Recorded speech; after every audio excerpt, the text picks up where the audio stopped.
Coach, when you're going against a team that has a offensive coordinator that's known for putting up points and scoring quickly, how does that impact your preparation during the week?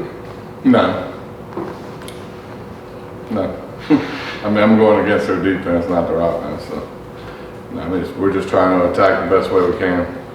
Coach, I know you talked about during camp there were some players that you know or thought were going to stand out during the game, and throughout the season. Were there any players this weekend that stood out in particular that you were pleasantly surprised with how they performed? I mean, our running back room looked pretty good to me.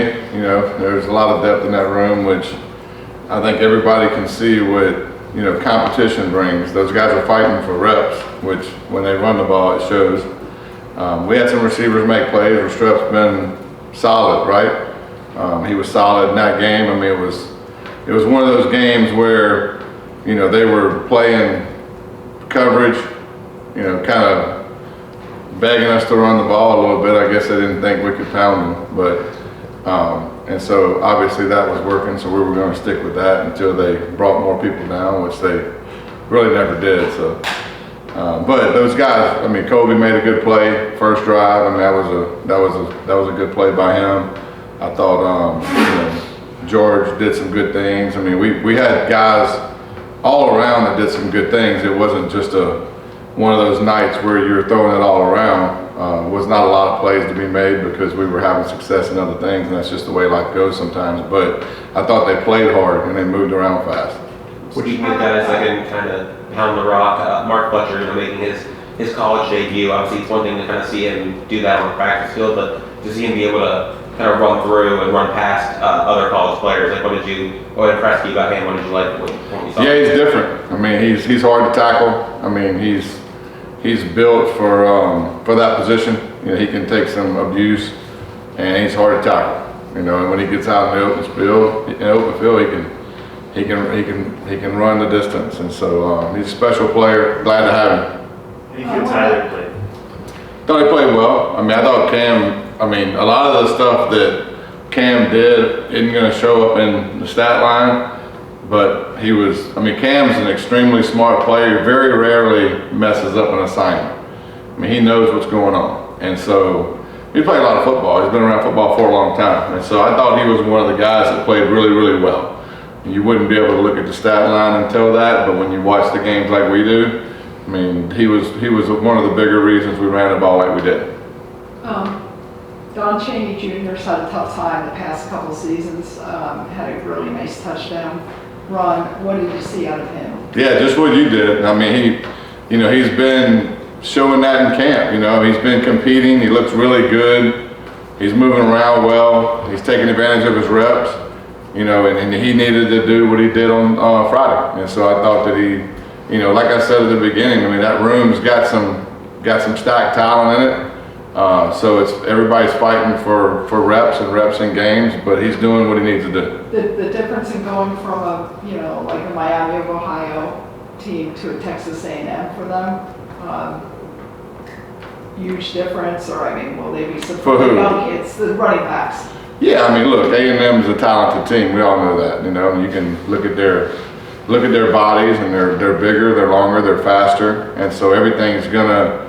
The sense of urgency at every position needs to improve and has to improve.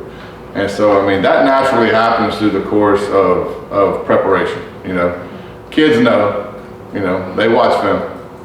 Even put that in the context of Miami of Ohio giving you looks where they wanted you to run the ball. Did you attack downfield as much as you would like? When I did, I got a little impatient one time and I got picked. So it was one of those deals where I'm always eager and I'm always looking to take shots. That's part of my DNA. But I've learned over 20-something years of coaching too that the win means more important than anything else. And so ultimately, if we're having success, and the way we're built, honestly, people are gonna have to stop the run. We're good up front. We're physical. Those guys took it personal that everybody was talking about how physical the other team was, right?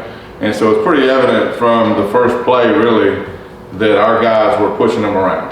And so, you know, I watch that too, and the ebb and flows of games are going to change what you want to do. Now, were there other shots that could have been taken? They were. I mean, and it's not like we didn't have like post routes called at times, but I mean, the quarterback isn't going to throw them when they're not there. And so a lot of times you have those things called through the course of games multiple times, 10, 12 times, and then the ball goes to the flats because they're playing soft coverage. So a lot of times that's not very indicative of the play that's called, of where the ball goes. A lot of times that has a lot to do with the coverage that's called. But ultimately, through the course of the game and how the game was going, you know, I mean, it would have been dumb for me not to lean on those guys, you know, because it was working.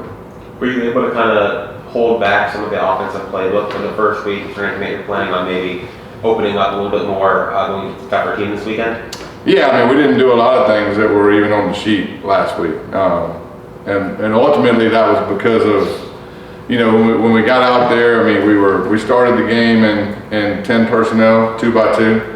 And they played it completely different than they've shown they played it. And so that told me something from the beginning, that, you know, that they were going to play coverage all day. And so, you know, obviously a lot of the stuff that I had planned, I just didn't need to go to at that time. You know, there were certain things that I circled right off the bat that I was like, all right, this is the way this game's going to go. And at halftime, really, we pinpointed the 5 or 6 things that we wanted to do the second half, and I think I scored on every possession, or maybe we didn't score on one, but you know, we didn't do a whole lot through the course of the game. The extra offensive lineman, that's something you've done previously, or how'd that come about? Yeah, I mean, throughout the years you've done it, just based on the people available, you know. I mean, you want to get in certain sets based on stuff that they do in short yardage and stuff that they do in third down, and if you don't have those people available, then you do other things. And so, but that's part of game planning and just figuring out what package you want to use in certain situations. And I do think those guys bring an element of point of attack. You know, when you have those big guys up there at point of attack, I think it moves people.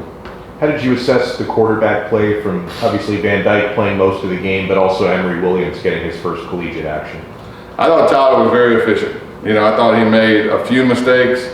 The pick, obviously, you know, was, I mean, to be quite honest with you, that's as much my fault as it is his. I mean, I got a little greedy on that drive because I was, itching to throw the ball vertical, and I called that a little bit premature, and so he was probably antsy too, and so that's more my fault than it is his. And so, but through the course of the game, you know, some of the things you don't see with quarterback play is there's certain plays that are called that he gets us out of the call because there's certain fronts they're playing, and you know, when they play coverage, I mean, he'll check run at times when there's a pass play check and stuff like that. So he did a great job of getting us into the right play. And I'll say this too, I mean, because he was probably as eager as I was, but you know, I mean, it probably hurt him at times to check out of those and hand the ball off again, you know. But ultimately, that's what the numbers told you to do. And so, and I thought that was very good for him to sit there and be patient and learn that, look, man, I mean, it ain't all about, you know, throwing the ball 60 times a game, you know. And I mean, it's about getting the win. And you know, I don't know, I can't remember off the top of my head exactly it was what, 17 of 23 or 18 of 23. So, and one of them was a throwaway at the end of the half. I thought that play, honestly, the drive at the end of the half and the drive to start the third quarter, to me, was where he kind of settled in. And, you know, that drive, I mean, we had a holding penalty that took away like a 40-yard gain by George. And then we pop a run to get down there. And we have, I think, 7 seconds left. And he just understood the situation. You know, the play that was called, you know, had multiple options, but he knew that like we were going to have that option or out of bounds. And his first option wasn't there, and he threw it out of bounds, which saved us 2 seconds to kick a field goal. And so I thought that drive by him was exceptional. And then the drive coming out of half was just methodically, you know, he hit a couple quick game plays, we ran the ball down, and then hit a big run. And so, you know, he was it's always good to score at the end and score at the beginning. You know, that's a pretty good, you know, way to start the second half. But the last drive of the first half was very efficient by him. How about the red zone, just your assessment of how you guys did in the red zone, and then the challenge A&M poses defensively? Yeah, I mean, you know, trying to think about, you know, the times we didn't score. You know, typically when we didn't score, it was something we did. You know, we jumped off sides a couple times, right? And so, you know, cleaning that up is the bigger process from week 1 to week 2 in our situation. But you want to score touchdowns. We were 4 for 4 in the red zone, but we were 50% touchdowns, field goals, right? So you want to be 75 to 80% touchdowns in the red zone. So, you know, the way I look at games, I mean, that was a below the bar, you know, performance red zone wise. But, you know, one of the reasons was because we inflicted some self-hurt down there too, right? We were a little antsy at times and jumped off sides and stuff put us behind the chains. But ultimately we did run the ball physically down there, which is what you have to do when the field gets shorter. You know, it's gonna be the same way against A&M. I mean, you look at the structure of their defense, and I mean, you know, I think they were number 1 in the nation against the pass last year, right? And so, you know, things get tough when bodies are big and they move fast. When you get closer to the goal line, it gets a little tougher. Obviously, the first thing that stands out about Colby Young is how tall he is, but how much does his combination of height and kind of speed he showed on that screen touchdown help you guys in the offense? What does it do for you guys? Yeah, I mean, he's a tough guy to bring down. I mean, he's a big physical kid that can run, and so, you know, that was an elite play by him. But there was a couple of hitch routes he caught where it took 3 people to bring him down. You know, which to me those plays show a little bit more to me, because the screen was, I mean, he hit it, caught it, scored, great. You know, that's all fun and games, but he caught a couple of hitch routes where he probably should have got 5, but he got 12. You know, that's fighting for extra yards, and that's being a tough physical player. So yeah, very proud of him. Coach, you talk about getting greedy a little bit on the pick. Yeah. When that happens every now and then as a coach, how hard you get on yourself? How fast can you get over that? And then I have a second part. I mean, I think now I get over things pretty quick, to be honest with you. You know, I was more curious to see how, you know, we were going to be on the sideline after a negative play, you know, after adversity. And I thought it was awesome. Like, honestly, I thought that was the best part of the whole game was, you know, I've preached to these guys since I got here of picking up teammates, right? I mean, heck, it isn't really about the great plays you make. It's about the bad plays other people make and what you do to pick those guys up, you know. And so I was very curious when that happened to watch us come off the field and see how the communication was going to be between players. And so you preach something and you get in those situations and you see if anybody's paying attention to you, I guess is what you would say. It was awesome, man. Everybody went over, from O-linemen to receivers to everybody, and everybody was saying the right thing. A very positive interaction. And so that told me something about the group, you know. Look, you're gonna mess up. I didn't call the perfect game. You know, that was obviously a play that I would like to have back, and he would too. But it also revealed something to me about the group, which was very Tyler positive. too? You're talking about Tyler also, Yeah. or are they making him feel better? Well, Tyler too. I mean, I wanted to see how he reacted too, you know. And so I thought overall, everybody on the sideline was just, hey, move on, next play, right? And so I thought that was awesome. And the other thing I want to ask you is Jakari Brown. Would you like to get him maybe into the game? Or Yeah, I mean, look, they're both there to play, okay? Yes. And ultimately, I have 4 games to play with both of them. And so I'm gonna be very strategic in what I do with both of those guys. And so, you know, people can read into whatever they want to read into, but I got 4 games, and so. Coach, just going back to the progression of Mark Fletcher, with him still being relatively new to the offense, you mentioned the competitiveness of the running back room. At what point during fall camp did you realize that he'd be so versatile with capitalizing on the way that he did the other night against Miami, Ohio with the inside reads? Probably the first scrimmage, the first live scrimmage we had was where he kind of popped, you know, and it was obvious that he was going to be a hard guy to tackle. Coach, can you talk about some of the athletes on A&M's defense that kind of stand out to you and what challenges they pose? Which ones you want to talk about? Whichever one.